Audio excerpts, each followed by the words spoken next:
ఓం శాంతి. ఓం శాంతి.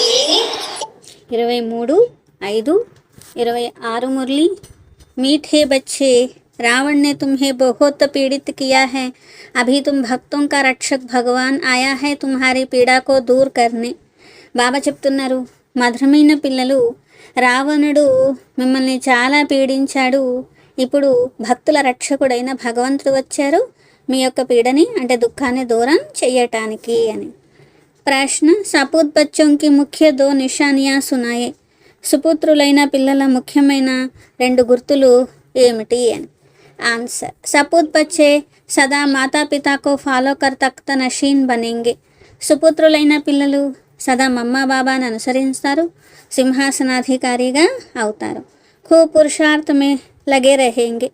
మంచిగా పురుషార్థంలో నిమగ్నమయ్యి ఉంటారు. ఉన్కే పాస్ पुरुषार्थ में लगे रहेंगे. उनके पाप से दिल बहुत सच्ची होगी. వారికి బాబాతో మనసు సత్యమైన హృదయం అనేది ఉంటుంది బాబా పట్ల. సచ్చి దిల్ వాలే సదా శ్రీమత్ పర్ చలేంగే. సత్యమైన హృదయం ఉన్నప్పుడు సదా శ్రీమతం పై నడుస్తారు. అగర్ అందర్ మే సచ్చాయి నహీ తో యాద్ మే రహ నహీ సక్తే. లోపల సత్యత లేదనుకోండి జ్ఞాపకంలో ఉండలేరు. గీత హే భోలేనాథస్య నిరాల. భోలానాథన కన్నా అతీతమైన వారు లేరు అని. ఓం శాంతి. ఓం శాంతి. మీఠే మీఠే బచ్చోं ने భక్తి మార్గ్ కి గీత సునా. మధురాతి మధురమైన పిల్లలు భక్తి మార్గం యొక్క పాట విన్నారు కదా. భక్త ఇస్ గీత్ కే అర్థ కో నహీ జాన్తే హై. భక్తులకు ఈ పాట యొక్క అర్థం అనేదే తెలియదు అంటున్నారు బాబా. ఎందుకంటే ఇక్కడ మహిమ అయితే భోలానాథుని కన్నా అతీతమైన వారు లేరు అని మహిమ అయితే చేస్తూ ఉంటారు, కానీ అర్థం తెలియాలి కదా. భక్తి ఇస్ గీత్ కే అర్థ కో నహీ జాన్తే తుమ్ భగవాన్ కే బచ్చే బనే హో భగవాన్ రక్షక్ హే భక్తోం కా. ఇప్పుడు భగవంతుని పిల్లలుగా మీరు అయ్యారు. భగవంతుడు అంటే భక్తుల రక్షకుడు అని చెప్తూ ఉంటారు కదా. తో భక్తోం కి రక్షా కర్తే హో కౌన్ సీ ఆఫత్. మరి ఏ ఆపద వస్తుంది భక్తుల మీద భగవంతుడు వచ్చి రక్షిస్తారు అని చెప్పడం జరిగింది. కాబట్టి భక్తుం కో రావణ్ కా బహుత్ దుఃఖ హై. భక్తులకి ఏ రక్షణ కావాలి? రావణాసురుడి నుండే రక్షణ అనేది కావాలి అని చెప్పి. కాబట్టి భక్తుల్ని రక్షిస్తారు అంటే ఈ రావణాసురుడి దుఃఖాల నుండి రక్షించేవారు భోలానాథుడైనటువంటి బాబా ఉన్నారు అని చెప్పి. యహే రామ్ సాంప్రదాయ్ వహే రావణ్ సాంప్రదాయ్. మీరేమో రాముని సాంప్రదాయాలు, వాళ్ళేమో రావణుని సాంప్రదాయాలు అంటున్నారు బాబా. కాబట్టి రక్షక్ హమారా రక్షక్ కౌన్ హై. మరి భక్తులకే తెలియదు మా రక్షకుడు ఎవరు అని చెప్పి తెలియదు కదా. క్యా రక్షా కరేంగే, ఏం రక్షిస్తారు? బచ్చే అబ్ సమఝాతే హో భోలానాథ్ శివ్ బాబా హీ బిగడి కో బనానే వాలా హై. భోలానాథుడైన శివ్ బాబా చెడిపోయిన దాన్ని బాగు చేసేటువంటి వారు అని అర్థం కదా. కాబట్టి దునియాకోతో పతా నహీ భగవాన్ కిస్కో కహా జాతా హై. భగవంతుడు అని ఎవరంటారో కూడా ప్రపంచంలో వారికి తెలియదు. రచయిత తెలియదు, రచన యొక్క ఆది మధ్యాంతాలు కూడా తెలియదు అని.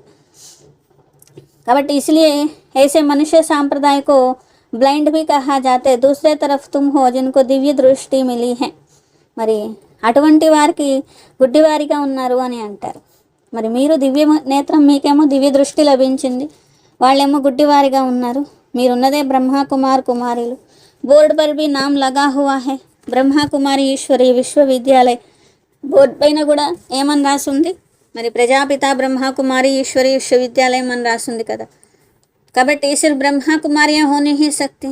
ఇక్కడ కేవలం బ్రహ్మా కుమారీలే ఉంటారని కాదు, ప్రజాపిత బ్రహ్మ ఉన్నారు, ప్రజాపిత సంతానము బ్రహ్మా కుమార్ కుమారీలు ఉన్నారు.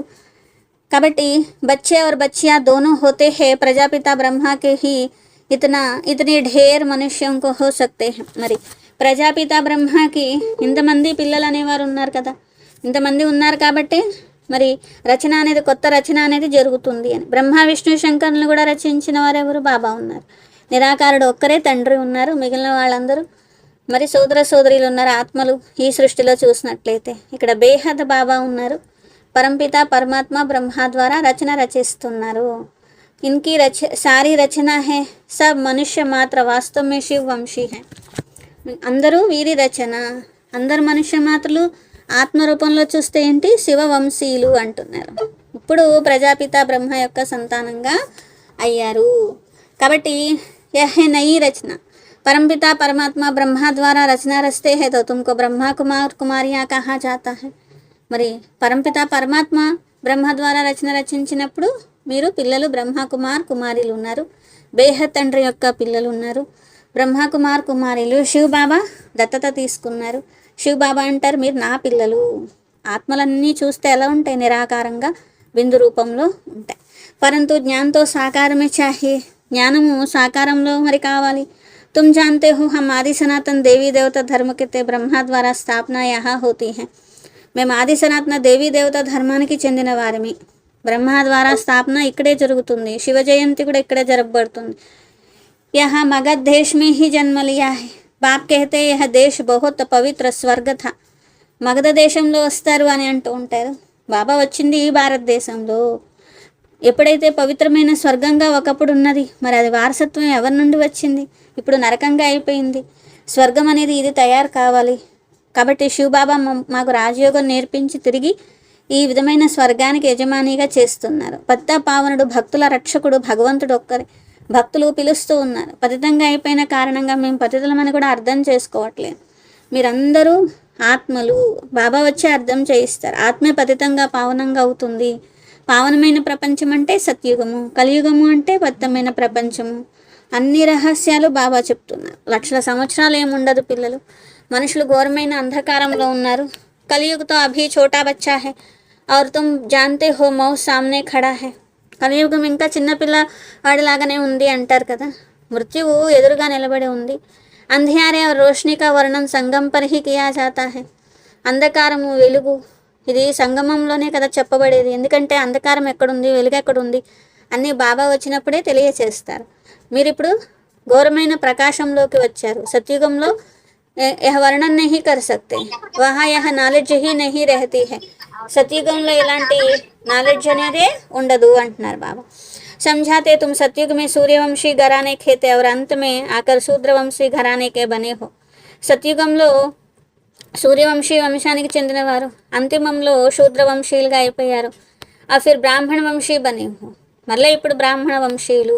సర్వోత్తమ బ్రాహ్మణ కులము, ఉన్నతోన్నతమైనటువంటి సర్వోత్తమ బ్రాహ్మణ కులము, ఈశ్వరీయ కులము మీదే ఉన్నది. బాబాకే పాస్ ఆతే హే, బాబా పూछते हैं किसके पास आए हो तो कहते हैं బాబా కే పాస్. బాబా అడుగుతూ ఉంటారు బాబా దగ్గరకు వచ్చిన పిల్లల్ని, ఎవరి దగ్గరకు వచ్చారు? బాబా దగ్గరకు వచ్చాము అని అంటారు. బాబా అయితే మరి ఏ తండ్రి వద్దకు వచ్చారు? లౌకిక తండ్రి, పారలౌకిక తండ్రి ఇద్దరు ఉన్నారు కదా. శాలిగ్రామాలు పిల్లలు ఉన్నారు. తండ్రి ఇక్కడ పారలౌకిక తండ్రి ఒక్క శివ్ బాబా మాత్రమే. ఈ జ్ఞానం మొత్తం గుర్తు రావాలి. బాబా అంటే ఎవరో అర్థం అవ్వాలి కదా. బాబా దగ్గరకు వచ్చారు కానీ నేను ఆత్మను ఉన్నాను, ఆత్మ యొక్క తండ్రి బాబా ఉన్నారు అనేదైతే అర్థం కావాలి కదా. నిరాకార వరుసతో సాకార ద్వారా దెంగేనా. నిరాకారుడు వారసత్వం అనేది సాకారుని ద్వారానే ఇస్తారు కదా. బాబా స్వయంగా అంటున్నారు నేను సాధారణమైన తనువులో ప్రవేశిస్తాను. ఇప్పుడు బాబా పిల్లలకు చెప్తున్నారు, పిల్లలు దేహి అభిమాని భవ, స్వయాన్ని ఆత్మగా భావించండి. ఈ దేహం వినాశి ఉన్నది అని గుర్తు తెచ్చుకోండి. ఆత్మను నేను అవినాశిని, ఈ దేహము వినాశి. ఆత్మను నేను 84 జన్మలు తీసుకుంటూ ఈ చివరి దేహంలోకి వచ్చాను. దేహం 84 జన్మలు కాదు, ఆత్మ 84 జన్మలు అనాలి. దేహం అనేటువంటి దాన్ని మార్చుకుంటుంది ఎవరు? ఆత్మ. ఎప్పుడైతే దేహం మార్చుకుందో మిత్ర సంబంధికుల పరివారం కూడా మారిపోతారు. మరి ఈ జన్మలో ఈ పరివారము, మరి అంతకుముందైతే ఈ పరివారం అనేవారు లేనే లేరు కదా. పరంపిత పరమాత్మ ద్వారా ఈ యొక్క జ్ఞానం మీరు వింటున్నారు, ధారణ చేస్తున్నారు. సంస్కారాలు మీ ఆత్మలోనే ఉంటాయి. ऐसे नहीं कि शरीर के संस्कार कहेंगे, नहीं, तुम्हारी आत्मा के संस्कार तमो प्रधान है. శరీరం యొక్క సంస్కారాలు అని అనరు, ఆత్మలోనే ఉంటాయి సంస్కారాలు. ఆత్మలోని సంస్కారాలే తమో ప్రధానంగా అయిపోయినాయి. ఇప్పుడు వాటిని చేంజ్ చేసుకోవాలి. కాయ కల్పతరువు అంటారు కదా. కల్పవృక్షం సమానంగా తయారవుతుంది దేహం కూడా. ఆయుష్ ఎక్కువే, ఏమీ అనారోగ్యం ఉండదు, అంత ఆరోగ్యంగా ఉంటుంది, ఆయుష్ కూడా ఎక్కువ ఉంటుంది. సత్యుగంలో శరీరము ఎప్పుడు వృద్ధాప్యానికి చేరుకోదు, ఎలాంటి అనారోగ్యం రాదు, ఎప్పుడు కూడా యువాస్థితిలో ఉన్నట్లే ఉంటుంది శరీరం. 150 సంవత్సరాలు కూడా అలాగే ఉంటుంది. ఇక్కడైతే ఆయుష్ చిన్నది ఉన్నది, పైగా అనారోగ్యం కూడా వస్తుంది. కూర్చొని అకాల మృత్యువులు చూస్తూ ఉంటారు. ఇప్పుడు మీరు మృత్యువుపైన విజయం పొందుతారు. నేను ఆత్మని ఉన్నాను, అకాల మూర్తి ఉన్నాను, కాబట్టి మృత్యు అనేది ఎప్పుడు తినదు. అకాల్ కబ్ శరీర్ నహి ఛూట్తా. అకాల మృత్యువు ద్వారా శరీరం వదలరు కదా. మీకు తెలుసు ఈ శరీరం ముసలిగా అయిపోయింది, ఇప్పుడు నేను వదలాలి, మళ్ళీ కొత్త శరీరం నేను తీసుకుంటాను అని అక్కడ తెలుస్తుంది. ఇక్కడ కూడా మీరు అదే అనుభవం చేయాలి. అక్కడ శరీరం వదిలారనుకోండి సత్యుగంలో, మరి బాజా మోగుతూ ఉంటుంది. జన్మ లేనే సమయ భీ బజాతే హే, వహా రోనేకి హీ బాత్ నహీ హోతి. అక్కడ మరి మంగళ వాయిద్యాలు మోగినట్లు మోగుతాయి. శరీరం వదిలినా అంతే, శరీరం జన్మ తీసుకున్నా అంతే. ఎవరు ఏడవరు, పుట్టిన వాళ్ళు ఏడవరు, చనిపోయాక ఎవరు ఏడవరు. భ్రమరం యొక్క ఉదాహరణ కూడా బాబా అర్థం చేయించారు కదా. మీరు బ్రాహ్మణీలు భ్రమరం లాంటి వాళ్ళు అంటే బ్రహ్మరి అనే పేరు కూడా కొలుస్తుంది చూసారా. మీ పని భ్రమరంలాగా ఉండాలి. పేడ పురుగుల్లాగా ఉన్న ఆత్మలకి జ్ఞానం యొక్క బూబు చేసి వాళ్ళను కూడా భ్రమరంగా చేయాలి. ఎంత అద్భుతము. భ్రమరం యొక్క ఉదాహరణ, తాబేలు ఉదాహరణ కూడా మీదే, సర్పం యొక్క ఉదాహరణ కూడా మీదే. రకరకాల ఉదాహరణలు ఉన్నాయి శాస్త్రాల్లో. తాబేలన్నీ కర్మేంద్రియాలని మూసుకొని అంతర్ముఖిగా అయినట్లు మీరు కూడా కర్మేంద్రియాలన్నీ అంతర్ముఖంగా చేసుకోవడం అనేది రావాలి. అలాగే పాము కూసం వదిలేసినట్లు ఈ దేహం వదిలేసి నేను పరంధామానికి వెళ్ళాలి. సన్యాసులు రకరకాల ఉదాహరణలు చెప్తారు, కానీ వాళ్ళకైతే అవి సరిపోవు, మీకే కరెక్ట్గా సరిపోతాయి. ఇప్పుడు మీరే దీని అసలైన అర్థం తెలుసుకుంటున్నారు. అదంతా భక్తి మార్గంలో రకరకాల కథలు చెప్తారు. ఇంతకు ముందు గడిచిపోయిందే కథలుగా చెప్పుకుంటూ ఉంటారు. కానీ ఇది సత్యుగంలోకి వెళ్ళడానికి మీరు పురుషార్థం చేస్తున్నారు. బాబా ఈ తనువులో వచ్చారు. వీరిని భగవంతుడు అని అనరు, అంటే బ్రహ్మబాబాని భగవంతుడు అని అనరు. అంధశ్రద్ధగా అయిపోతూ ఉంటుంది కదా. మరి బ్రహ్మబాబాని పట్టుకొని భగవంతుడు అంటే అది కూడా అంధశ్రద్ధ అయిపోతుంది కదా. కాబట్టి మనుషులు ఎవరిని పడితే వాళ్ళని భగవంతుడు అనేస్తారు. అసలు భగవంతుడు అంటే ఎవరో తెలియని కారణంగా రాముడు భగవంతుడే, కృష్ణుడు భగవంతుడే, అందరూ భగవంతుళ్ళే అని చెప్పేసేస్తూ ఉంటారు. కృష్ణకే లియే రామ్కే లియే భీ కహ్ దేతే వో తో సర్వవ్యాపి హై. అందరూ భగవంతుడే అంటారు, మళ్ళీ భగవంతుడు సర్వవ్యాపి అని కూడా అంటూ ఉంటారు. కొందరు కృష్ణపంథీ అని అంటూ ఉంటారు, రాధాపంథీ అంటారు.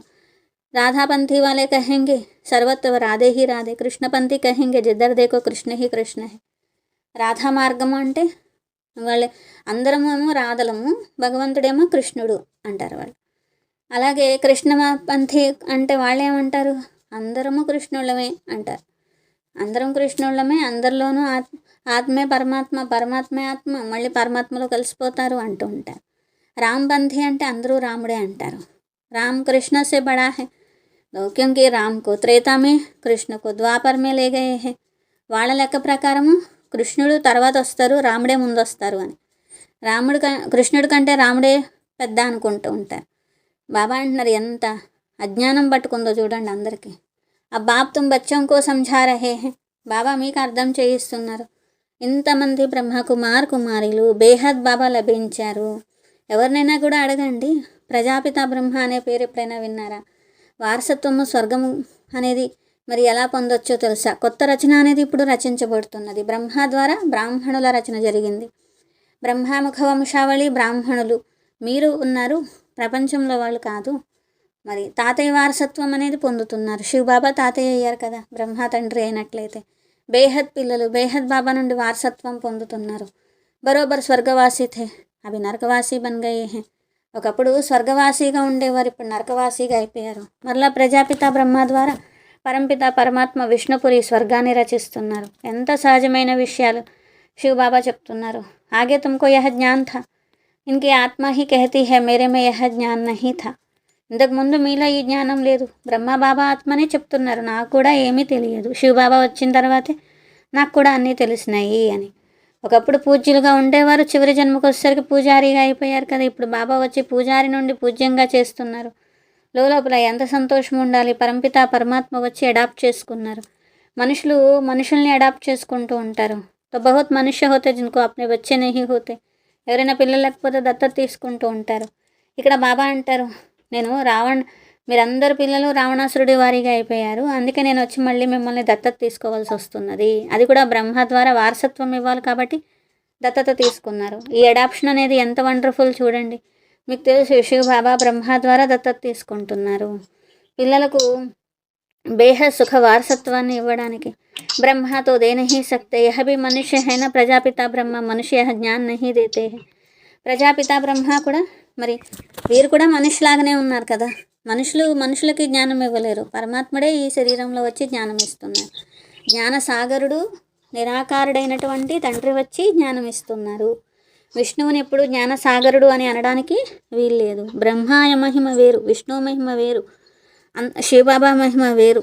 జ్ఞానసాగరుడు పతితాపావనుడు ఒక్క బాబా ఉన్నారు. మొత్తం మనుష్య మాతృలందరూ కూడా ఒక తండ్రిని పిలుస్తున్నారు. పతితపావనుడు ఒక్క బాబానే. మొత్తం ప్రపంచంలోని మనుష్య మాతృలందరూ పరమాత్ముడిని పిలుస్తున్నారు. అది ఏ ధర్మం వాళ్ళైనా. ఏ విధంగా ఓ లిబరేటర్ అని పిలుస్తారు కదా, ఇంగ్లీష్లో పిలుస్తూ ఉంటారు. ఎందుకంటే దుఃఖం కలుగుతోంది సృష్టిలో, మమ్మల్ని విముక్తి చేయమని భగవంతుణ్ణి వేడుకుంటున్నారు. బాబా వచ్చి రావణ నుండి విముక్తి చేస్తారు. రావణ రాజ్యం కూడా ఇక్కడే ఉంటుంది. రావణాసురుని తగలబెట్టేది కూడా ఇక్కడే కదా. మరి ఏ విధంగా రావణాసురుని తగలబెడుతూ ఉంటారు, లంకని దోచుకుంటూ ఉంటారు. అది కూడా ఒక ఆటలాగా ఆడుతూ ఉంటారు, ఒక ఉత్సవంలాగా జరుపుకుంటూ ఉంటారు. కాబట్టి రావణ్ క్యా చీజ్, అసలు రావణుడు అంటే ఒక మనిషిలాగా ఉండరు. మరి అందరిలోనూ రావణుడు ఉన్నాడు అని కూడా తెలియట్లేదు. రావణుడు శత్రువు అంటారు, ఆత్మలోనే ఈ శత్రువు దాగి ఉన్నాడు. వికారాలే రావణుడు ఉన్నారు. వాళ్ళేమనుకుంటారు, సీతాదేవిని తీసుకెళ్ళిపోయాడు రావణుడు అనుకుంటారు. కానీ ఆత్మలందరినీ వికారాల్లో పడేసింది మరి రావణుడు అని అర్థం చేసుకోవట్లేదు. కాబట్టి అందరి ఆత్మలు సీతలు రావణాసురుడి జైల్లో బంధించబడి ఉన్నారు. ఈ జ్ఞానము ఎవరి దగ్గర లేదు. అక్కడ వాళ్ళు రామాయణం అని, మహాభారతం అని రకరకాల కావ్యాలు కథలు రాసేశారు. శివబాబాకైతే మీరు దూరదేశ్ కా రెహనే వాళ్ళ హాయా, నేను దూరదేశంలో ఉండేవారిని ఇక్కడికి వచ్చాను మీకోసము. ఇది పరాయి దేశము అంటారు. పెద్ద ప్రపంచం పాత శరీరంలో బాబా వచ్చారు రావణాసురుడి రాజ్యంలోకి. బాబా రండి పావనంగా చేయండి అని పిలిచారు కదా, బాబా అందుకే వచ్చారు. మరి ముझे ఆనా భీ ఉస్ తన్ మే హై, మరి నేను తప్పకుండా ఇదే తనువులో వస్తాను. మళ్ళీ కల్పకల్పమైన ఇదే తనువులో వస్తారు. ఎవరు ఫస్ట్ నెంబర్ పావనమైన ఆత్మ ఉన్నారో ఆయన జన్మలు తీసుకొని ఏ శరీరంలో ఉంటారో ఆ శరీరంలోనే పరమాత్ముడు వస్తారు. అందుకే శ్యామ్గా అవుతారు, ఈయన సుందరంగా అవుతారు. ఇదే అద్భుతమైన విషయాలు. శ్యామ సుందరుడు అని ఎందుకంటారు? ఈ ఆత్మని జన్మలు తీసుకొని శ్యామ్గా అయిపోతుంది. శ్రీకృష్ణుడిని పాము కాటేయడం వల్ల నల్లగా అయిపోయాడు అని చెప్తూ ఉంటారు. బాబా అంటారు, పిల్లలు సత్యుగంలో పాములు ఉండవు, ఇక్కడ ఆత్మ విషయం ఉన్నది. అంతిమ జన్మకు చేరుకునేసరికి వికారాలనే పాము కాటేయడం వల్ల ఆత్మ నల్లగా అయిపోయింది. ఇప్పుడు పవిత్రంగా అవ్వండి, మళ్ళీ తెల్లగా అవ్వాలి కదా ఆత్మ. అప్పుడు పవిత్ర ప్రపంచానికి యజమానులు అవుతారు. బాబాని జ్ఞాపకం చేసినట్లయితే పవిత్రంగా అవుతారు. అల్ఫ్ అంటే బాబా, అల్ఫ్ని జ్ఞాపకం చేసినట్లయితే వారసత్వానికి యజమానులు అవుతారు కదా. అల్ఫ్ మరియు బే అంటారు. ఇది సహజ రాజయోగము. బచ్చా పైదా హువా వర్షే కా హక్దార్ పన, పిల్లలు జన్మించారంటే వారసత్వానికి హక్కుదారులు అయిపోయారు. మీకు తెలుసు, మేము బాబా వారీగా అయ్యాము, స్వర్గ వారసత్వానికి హక్కుదారులు. ఇప్పుడు బాబా అంటారు, సతో ప్రధానం నుండి తమో ప్రధానమైన ఆత్మలు మళ్ళీ సతో ప్రధానంగా యోగ బలంతోనే అవ్వాలి. సెకండ్ విషయం ఇది అంటారు బాబా. ఏ విధంగా పిల్లలు జన్మ తీసుకోగానే వారసులు అయిపోతారో మీరు కూడా వారసులు అయ్యారు. కొత్త రాజధానిలో వెళ్ళటానికి రాజారాణి అందరూ అవుతారని కూడా కాదు, కానీ రాజ్యవంశం పరివారం అంతా తయారవ్వాలి కదా. ఇది రాజయోగము. రాజా, రాణి, ప్రజ, షావుకార్ ప్రజ, పేద ప్రజ అందరూ ఉంటారు. రుద్రమాల అనేది తయారైంది. భక్తి మార్గ్ మే జప్తే హై తుమ్ జాన్తే హో హమ్ రాజయోగ్ సీఖ్నే ఆయే హై. రుద్రమాల జపిస్తూ ఉంటారు అక్కడ. బాబా అంటారు, పిల్లలు మీరు రాజయోగం నేర్చుకోవడానికి వచ్చారు. మాత పితాకో ఫాలో కర్ పెహలే పెహలే సూర్యవంశీ చంద్రవంశీ బనేంగే. మమ్మ బాబాని ఫాలో చేయండి. ఫస్ట్ సూర్యవంశీ, తర్వాత చంద్రవంశీ. సుపుత్రులైన పిల్లలు అంటే మమ్మ బాబాని అనుసరించేవారు, సింహాసనాధికారిగా ఉండేవారు. పురుషార్థ ఖూబ్ కర్నా హో, బాప్ కైతే హే ముఝే యాద్ కర్. మంచిగా పురుషార్థం చేయాలి. బాబా అంటారు, నన్ను జ్ఞాపకం చేయండి. అగర్ శ్రీమత్ పర్ చల్తే నహీ హై, జ్ఞాపకం చేయట్లేదు అంటే శ్రీమతంపై నడవట్లేదు అని. అందరు సచ్చాయి నహీ హై, దిల్ సచ్చి హో తో శ్రీమత్ పర్ చల్తే. మనసు స్వచ్ఛంగా ఉన్నట్లయితే మరి శ్రీమతంపై నడుస్తారు, బాబాని జ్ఞాపకం చేస్తారు. శ్రీమత్ పర్ హీ తుమ్కో దాదేసే వర్షా మిల్తా హై. శ్రీమతంతోని వారసత్వం కూడా మీకు లభిస్తుంది. బ్రహ్మ స్వర్గ వారసత్వాన్ని ఆయన ఒక్కరే ఇస్తారని కాదు కదా, ఇక్కడ శివబాబా వీరి ద్వారా ఇస్తారు. ఏ విధంగా చూడండి, తాతయ్య అక్క ఆస్తి ఉందనుకోండి, తండ్రి ద్వారానే కదా పిల్లలకు లభిస్తుంది. హక్కు అనేది మనవరాళ్ళకు ఉంటుంది కదా. అట్లాగే ఇక్కడ శివబాబా వారసత్వం పైన హక్కు పిల్లలైన మీకే ఉంది. కాబట్టి మీరే సంపాదించుకుంటారు, మీరే అధికారిగా అవుతారు. తో హక్కుదార్ హేనా తుమ్కో శివబాబా సే వర్షా మిల్తా హై. శివబాబా నుండి వారసత్వం లభిస్తుంది. జ్ఞాన రత్నాలు బాబా నుండి లభిస్తున్నాయి. బ్రాహ్మణులే దేవతలుగా అవుతారు. జగదంబ కూడా ఎవరు, అది కూడా చెప్పారు. జగదంబ కూడా బ్రహ్మముఖ వంశావళి బ్రాహ్మణి ఉన్నారు. జ్ఞానేశ్వరి రాజరాజేశ్వరి అవుతారు.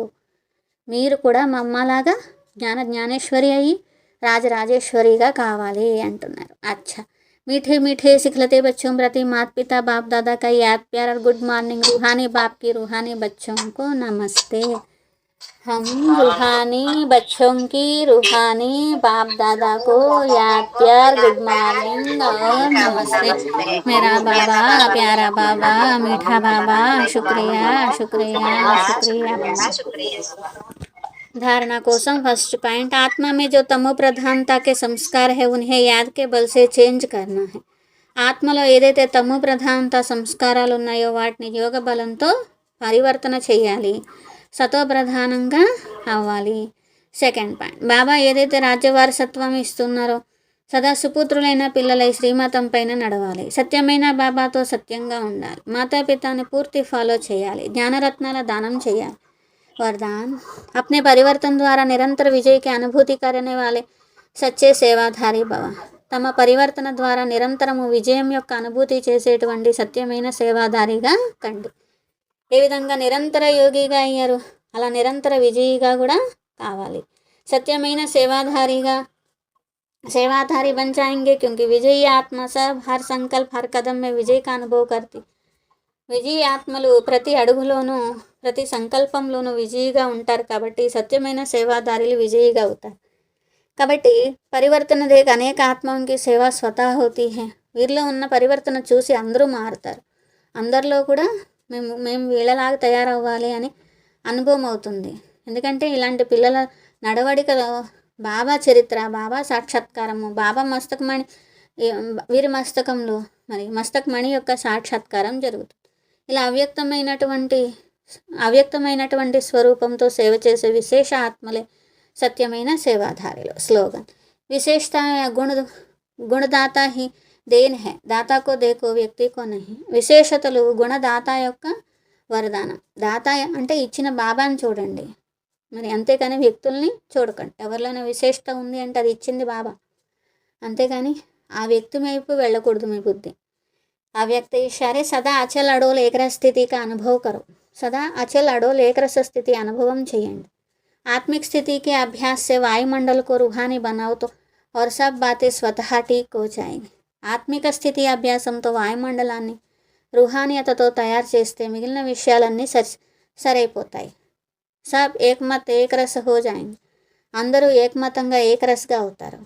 మాయ కూడా రాలేదు. వాయుమండలం శక్తిశాలిగా ఉంటే మాయ రాలేదు. వాయుమండలాన్ని శక్తిశాలిగా చేయాలంటే యోగం యొక్క ప్రోగ్రాం పెట్టండి. పరస్పరం ఉన్నతి కోసం రూహ్-రిహాన్ యొక్క క్లాసెస్ చేయండి. స్నేహమిలనం చేసుకోండి. రూహ్-రిహాన్ చేసుకోవాలి. ఆత్మిక స్థితి, యోగము ఈ రెండు ఎలా పెంచుకోవాలి అని ధారణ యొక్క క్లాసెస్ పెట్టుకోండి. అప్పుడు సఫలత అనేది లభిస్తుంది అంటున్నారు. ఎంత ధారణ మనం చేస్తున్నాము, ఏ విధంగా చేయాలి, ఇలాంటి క్లాస్ అనేది పెట్టుకోవాలి అంటున్నారు బాబా. అచ్చా,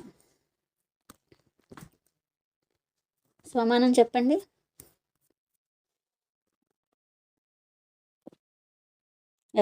నేను ఆత్మను, సత్యమైన సేవాదారిని.